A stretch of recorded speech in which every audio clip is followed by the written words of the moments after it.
show you what they've sent me.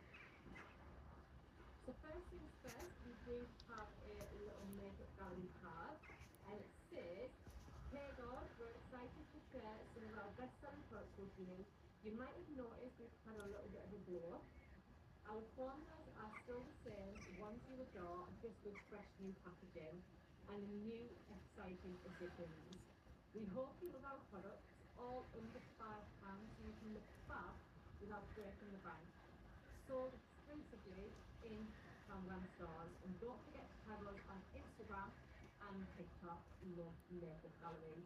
So I will leave the links to Makeup Gallery's socials. But how nice is this? I absolutely love Makeup Gallery, and they are right, they have had a little bit of a glow up because they've just changed the packaging to make it so much more nicer. So a lot of their packaging felt a little bit cheap when it was the black. That was fine. Honestly, I thought it got real black on screen. What gallery do stuff right? But they've got that boots, this big panel in their packaging.